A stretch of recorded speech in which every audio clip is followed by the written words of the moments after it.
हम लोग धर्म जाति बिरादरी की नाम की कभी राजनीति नहीं करते हैं, ना ही इस हिसाब से देखते हैं कि किस जाति का प्रधान हो। अमित शाह जी अभी हाल ही में दौरे पर आए थे और उन्होंने स्पष्ट रूप से मंच से एक बात कही है कि हुड्डा राज में अपने चहेतों को नौकरियां रेवड़ियों की तरह बांटी जाती है। लेकिन आज के समय में भारतीय जनता पार्टी की जो गवर्नेंस है वो डबल जीरो है, उनका एडमिनिस्ट्रेटिव टोटल फेलियर है। भूपेंद्र सिंह हुड्डा ने 4 डिप्टी सीएम बनाने की घोषणा की है। क्या लगता है आपको कि इस छोटे से प्रदेश में 4 डिप्टी सीएम की जरूरत है? किसान आंदोलन कर रहे हैं, किसानों को एमएसपी देने की बजाय, मंडियों में सुविधा देने की बजाय जो किसान आंदोलन करते हैं सिर्फ तोड़ने के आदेश दिए जा रहे हैं।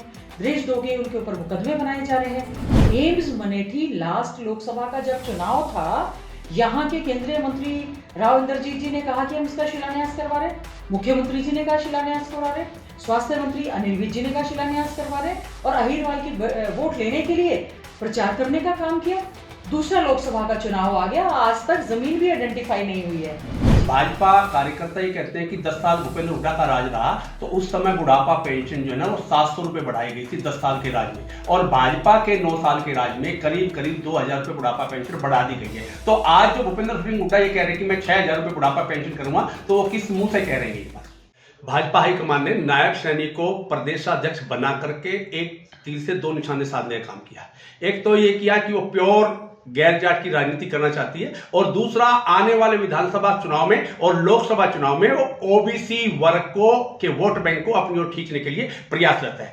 बीजेपी को नायब सैनी की ताजपोशी से कितने फायदे हैं, कितने नुकसान हैं, इन बातों को जानने के लिए आज हम बात करेंगे पूर्व मंत्री और झज्जर की कांग्रेस विधायक गीता भुक्कल जी से। गीता जी, आपका हरियाणा तक में स्वागत है। बहुत बहुत धन्यवाद। मैडम, नायब सैनी की भाजपा के प्रदेश अध्यक्ष पर ताजपोशी की गई है। पार्टी इसको लिए पार्टी के लिए बहुत बड़ा फायदा मान रही है, और जहां अलग समुदाय हैं, खास करके जाट समुदाय में इसको लेकर के नाराजगी भी है। इसको लेकर के आप किस रूप में देखते हैं? देखिए, मैं समझती हूँ ये भारतीय जनता पार्टी का आंतरिक मामला है कि वो किस को अध्यक्ष बनाते हैं, किसको हटाते हैं। लेकिन हमारे यहाँ कांग्रेस पार्टी में हम लोग धर्म जाति बिरादरी की नाम की कभी राजनीति नहीं करते हैं, ना ही इस हिसाब से देखते हैं कि किस जाति का प्रधान हो। हमें तो सब जातियां जो है हमारे लिए सम्मानजनक हैं, और ये बीजेपी ने नायब सैनी जी को बनाया है। लेकिन आज के समय में भारतीय जनता पार्टी की जो गवर्नेंस है वो डबल जीरो है, उनका एडमिनिस्ट्रेटिव टोटल फेलियर है। तो मैं समझती हूँ धर्म जाति बिरादरी के नाम पर राजनीति करने वाली पार्टियां कभी भी कामयाब नहीं होती हैं। 9 साल का राज हो गया भाजपा का हरियाणा में जी। इस राज को आज विकास के मामले में आप कितने नंबर देते हैं? देखिए, नंबर की अगर मैं बात करूं तो भारतीय जनता पार्टी ने जेजेपी के साथ गठबंधन किया, और घोषणा पत्र में जो भी वायदे किए हैं शायद इन्होंने आज तक अपना घोषणा पत्र खोलकर नहीं देखा है।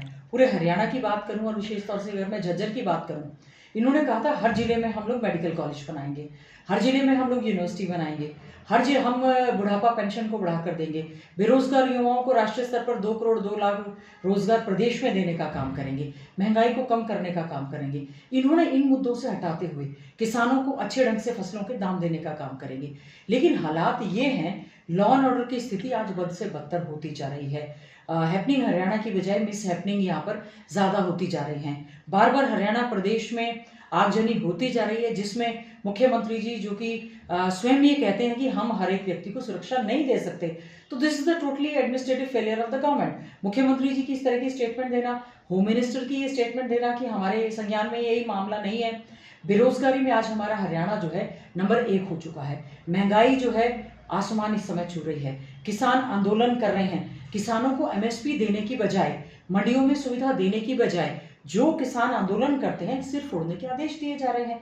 देश दोगे उनके ऊपर मुकदमे बनाए जा रहे हैं। 3 काले कृषि कानूनों को लेकर देश भर में आंदोलन हुआ। देश के प्रधानमंत्री ने कहा कि हम इस कानून को वापस नहीं लेंगे। केवल और केवल बीजेपी राजनीति की लाभ के लिए देश के प्रधानमंत्री आते हैं, क्षमा याचना करते हुए काले कृषि कानूनों को वापस लेने की बात करते हैं, और उसके बाद भी क्या हुआ? कुछ भी नहीं। आज भी न्यूनतम समर्थन मूल्य के लिए किसानों को जो है वो जीटी रोड जाम करना पड़ रहा है, टोल पर धरने देने पड़ रहे हैं। बेरोजगार युवा हमारा धक्के खा रहा है। अगर अपनी मांगों के लिए वो लोग जाते हैं तो लाठियों से उनका स्वागत किया जाता है। आज के समय में जो हमारी इलेक्टेड पंचायतें हैं, सरपंच हैं, पंच हैं, जिला पार्षद हैं, अभी उनकी शपथ भी नहीं होती है, और मुख्यमंत्री जी कहते हैं ये लोग चोर हैं।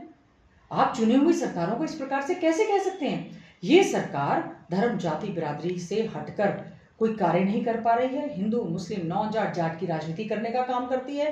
डेवलपमेंट के नाम से अगर हम पूछें, कितने ऐसे मेडिकल कॉलेजेस हैं जो सरकार ने बनाए। एम्स मनेठी लास्ट लोकसभा का जब चुनाव था, यहाँ के केंद्रीय मंत्री राव इंद्रजीत जी ने कहा कि हम इसका शिलान्यास करवा रहे, मुख्यमंत्री जी ने कहा शिलान्यास करवा रहे, स्वास्थ्य मंत्री अनिल विज जी ने कहा शिलान्यास करवा रहे, और अहिरवाल की वोट लेने के लिए प्रचार करने का काम किया। दूसरा लोकसभा का चुनाव आ गया, आज तक जमीन भी आइडेंटिफाई नहीं हुई है।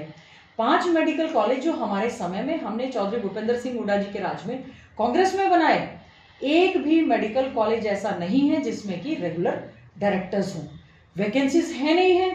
और आज हमारी बहन बेटियों के साथ क्या हो रहा है। हमारा हरियाणा प्रदेश जय जवान जय किसान जय पहलवान और जय संविधान को मानने वाला प्रदेश और देश है। जय जवानों के साथ क्या हुआ, अग्निवीर की भर्ती, 2 अग्निवीर अभी शहीद होकर आए हैं। शहीदी का दर्जा तो देना छोड़, उनकी डेड बॉडी जो है एम्बुलेंस के माध्यम से वहां पर भेज दी गई। देश की सेना की भर्ती को, देश की सुरक्षा को भी ये सरकार ठेके पे देने का काम कर रही है। और आज जो हमारा ये जो क्षेत्र है, यहाँ से सबसे ज्यादा सेना में भर्ती होने के लिए जवान जाते हैं। एशियन गेम्स हुए, हमारे जो खिलाड़ी हैं देश के तिरंगे को लहराते हुए हरियाणा प्रदेश का नाम देश और दुनिया में उन्होंने रोशन करने का काम किया। मुख्यमंत्री जी कहते हैं मैं इनको डीएसपी नहीं लगाऊंगा। हमारे समय में पदक लाओ पद पाओ की नीति थी। चौधरी भूपेंद्र सिंह हुड्डा जी ने कहा कि हमने डीएसपी लगाए, इंस्पेक्टर लगाए, सब इंस्पेक्टर लगाए। और मैं आज आपके चैनल के माध्यम से, हरियाणा तक के माध्यम से प्रथम जी ये कहना चाहती हूँ, हमारे घोषणा पत्र में ये शामिल रहेगा कि हम खिलाड़ियों को पदक लाओ पद पाओ की नीति के तहत मान सम्मान की राशि और उनको पद देने का काम करेंगे। मैडम, आपने बुढ़ापा पेंशन की बात की जी। मेरा अपना ये मानो, आज तो चर्चाएं भी हैं। भाजपा कार्यकर्ता ये कहते हैं कि 10 साल भूपेंद्र हुड्डा का राज रहा तो उस समय बुढ़ापा पेंशन जो है ना वो 700 रुपए बढ़ाई गई थी 10 साल के राज में, और भाजपा के 9 साल के राज में करीब करीब 2000 रुपए बुढ़ापा पेंशन बढ़ा दी गई है। तो आज जो भूपेंद्र सिंह हुड्डा ये कह रहे हैं कि मैं 6000 रुपए बुढ़ापा पेंशन करूंगा, तो वो किस मुंह से कह रहे हैं ये बात? देखिए, बिल्कुल कह रहे हैं, वो हमारे सीनियर नेता हैं, पूर्व में मुख्यमंत्री रहे हैं, हमारे लीडर ऑफ अपोजिशन हैं। हम भारतीय जनता पार्टी की तरह गलत आंकड़े देकर धोखा नहीं करना चाहते।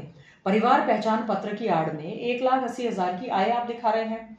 आपने बीपीएल कार्ड काट दिए हैं, रिकॉर्ड बताता है 5.5 लाख बुजुर्गों की पेंशन आपने काट दी है, 25,000 से ज्यादा विधवा बहनों की पेंशन आपने काट दी है, आपने विकलांगों की पेंशन काट दी है। तो आप ये बताएं कि आप जो सर्वे सही नहीं करवा रहे हैं, पेंशन आप काटते जा रहे हैं, तो आपने बीजेपी का और जेजेपी का जो गठबंधन हुआ, इसमें उन्होंने कॉमन मिनिमम की एक कमेटी बनाई थी कि कॉमन मिनिमम प्रोग्राम हम सेट करेंगे। अनिल विज जी की अध्यक्षता में उसी की मीटिंग भी नहीं हुई आज तक।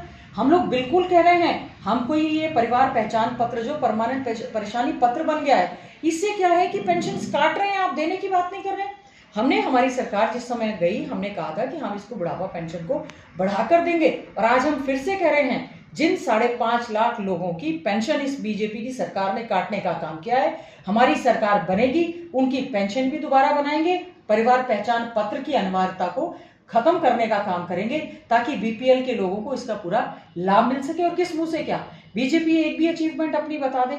जब सुप्रीम कोर्ट की फुल बेंच ने ये कह दिया कि आधार भी ऐसी चीजों के लिए मान्य नहीं है, आप फोर्स नहीं कर सकते हैं, तो माननीय मुख्यमंत्री जी परिवार पहचान पत्र की अनिवार्यता को क्यों शुरू करते हैं? और उसमें मैं जातिगत की भी जरूर बात करूंगी। उस परिवार पहचान पत्र में क्या आवश्यकता पड़ी है कि आपने जाति का कॉलम लिखा है? अगर आप जाति का कॉलम लिख रहे हैं तो हमारी मांग है, हमारी कांग्रेस पार्टी की सीडब्ल्यूसी की मीटिंग में ये मांग उठी है, और आदरणीय राहुल गांधी जी ने हर मंच से, प्रेस कॉन्फ्रेंस में और जनरल पब्लिक में ये कहा है, वही मांग आज हम हरियाणा में उठाते हैं। प्रदेश के मुखिया जो जातिगत जनगणना के आंकड़े हैं उनको सार्वजनिक करें, ताकि हर जाति को अपना प्रतिनिधित्व मिले। और वो कहते हैं इसकी आवश्यकता नहीं है। इसकी आवश्यकता नेशनल लेवल पर बात हुई है, SC STs हैं, OBC को अपना हक मिलना चाहिए। अगर वो सोचते हैं कि नायब सैनिक को हमारे आदरणीय भाई हैं, हम उनकी इज्जत करते हैं, पार्टी के वो अध्यक्ष बने हैं, हम उनको बहुत बहुत बधाई शुभकामनाएं देने का काम करते हैं। केवल और केवल जाति की राजनीति न करते हुए बताएं कि OBCs को क्या बेनिफिट देने का काम किया है। हमने जो महिला आरक्षण बिल आया, हमने उसमें कहा कि आपने शेड्यूल कास्ट और शेड्यूल ट्राइब्स महिलाओं के लिए आरक्षण का उसमें प्रावधान किया है, OBC का प्रावधान आप उसमें कर दें। और क्यों 2024 में आप इस महिला आरक्षण को लागू क्यों नहीं करते? तो केवल और केवल बीजेपी के तो जैसे हाथी के दांत दिखाने के कुछ और खाने का कुछ और होते हैं, उसी प्रकार जातीय ध्रुवीकरण की राजनीति बीजेपी करती है। हम उनसे मांग करते हैं जातीय जनगणना यहाँ पर होनी चाहिए, आंकड़े सार्वजनिक होने चाहिए, हर जात बिरादरी को उसका हक मिलना चाहिए। मैडम, भूपेंद्र सिंह हुड्डा ने 4 डिप्टी सीएम बनाने की घोषणा की है, क्या लगता है आपको कि इस छोटे से प्रदेश में 4 डिप्टी सीएम की जरूरत है? देखिए, माननीय आदरणीय चौधरी भूपेंद्र सिंह हुड्डा जी कांग्रेस पार्टी के बहुत ही वरिष्ठ नेता है। कोई भी बात जो उन्होंने कहा कि 2019 के चुनाव में हमने इस तरह की स्टेटमेंट दी थी कि हर जाति का प्रतिनिधित्व होना चाहिए, तो मैं समझती हूँ अगर उन्होंने कोई बात कही है, सोच विचार कर कही होगी। अमित शाह जी अभी हाल ही में दौरे पर आए थे और उन्होंने स्पष्ट रूप से मंच से एक बात कही है कि हुड्डा राज में अपने चहेतों को नौकरियां रेवड़ियों की तरह बांटी जाती थी। इसको लेकर क्या कहेंगे?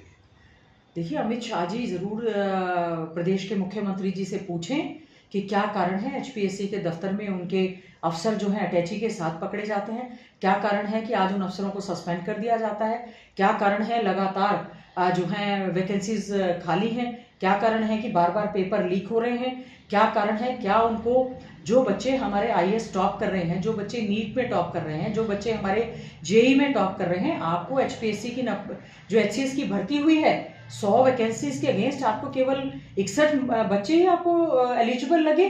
क्यों 100 वैकेंसीज को आपने कास्ट वाइज कैटेगराइजेशन, जो रिजर्वेशन है सभी का अधिकार है, आपने कास्ट वाइज एडवर्टीजमेंट की तो कास्ट वाइज उसकी भर्ती की आपने लिस्ट क्यों नहीं लगाई? क्या कारण है कि हमारी जुडिशरी की भर्ती आई, देश में तो हमारे बच्चे हरियाणा प्रदेश का नाम रोशन कर रहे हैं और आप अपनी वैकेंसीज को खाली छोड़ रहे हैं। तो अमित शाह जी जरूर प्रदेश के मुख्यमंत्री जी को बुलाकर पूछें कि भारतीय जनता पार्टी प्रदेश के युवाओं के साथ इतना बड़ा धोखा करने का काम क्यों कर रही है। और अमित शाह जी हमारे माननीय होम मिनिस्टर हैं, वो ये भी पूछें कि हरियाणा प्रदेश के युवाओं के साथ इतना बड़ा धोखा क्यों किया जा रहा है। एसएससी की और एचपीएससी की जो लिस्ट निकल रही है 75% से ज्यादा युवा हरियाणा प्रदेश से बाहर के युवा लग रहे हैं। प्रदेश के मुख्यमंत्री जी हरियाणा एक हरियाणवी एक का नारा देते हैं, उनसे पूछे हरियाणवी अगर एक हैं तो आप हरियाणा के बच्चों के अधिकारों पर कुठाराघात क्यों कर रहे हैं?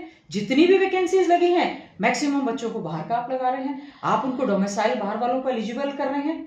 हमारे हरियाणा के जो खिलाड़ी जब यहाँ पर खेलते थे, अगर किसी भी बच्चे का बाहर के बच्चे का हरियाणा से रिलेशन भी था तो चौधरी भूपेंद्र सिंह हुड्डा जी के राज में उनको अवार्ड मनी भी दिया गया, उनको जॉब ऑफर भी की गई।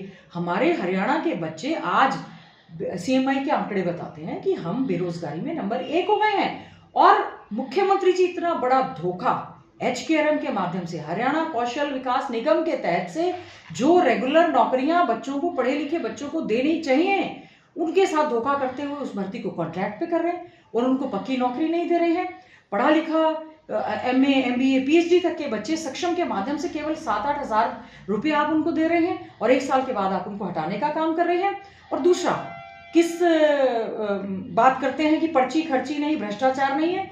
एचकेआरएम के जो आईएएस ऑफिसर सबसे पहले पकड़े गए भ्रष्टाचार के उसमें उन पर आरोप न केवल लगे, आरोप वो सिद्ध भी हुए, कोर्ट में उनकी पेशी भी हुई। तो एचकेआरएम में भी जो है लगातार भ्रष्टाचार इस समय चल रहा है। हमारी मांग है और कांग्रेस पार्टी की जिस समय सरकार बनेगी हम लोग इसको घोषणा पत्र में जरूर शामिल करवाएंगे कि हम लोग कच्ची नौकरी, हम लोग तो अग्निवीर के विरोध में है। अग्निपथ की जो 4 साल की कॉन्ट्रैक्ट पे भर्ती दी जाती है, 17 साल का बच्चा एक भर्ती होके जा रहा है, 21 साल में वो रिटायर होके आ गया, उसको कोई बेनिफिट नहीं मिल रहे। हम लोग जो है इस पक्ष में हैं, पढ़े लिखे युवाओं को रेगुलर भर्तियां, लाखों की वैकेंसीज जो आज के समय में हैं, हमारे डॉक्टर्स के सारे पद खाली पड़े हैं। यहाँ पर हमारे बच्चे जो नीट क्वालिफाई थे वो धरने पर बैठे रहे, जो फीस 10 लाख थी आपने 50 लाख कर दी। हमारे मेरिटोरियस बच्चे यहाँ पर धरना देते रहे, लाठी चार्ज हुआ, उसके बावजूद भी वो बच्चे हमारा प्रदेश छोड़कर चले गए। आज भी पढ़ा लिखा हमारा युवा बैठा है लेकिन सरकार की नीयत में खोट है, वो भर्ती नहीं करते।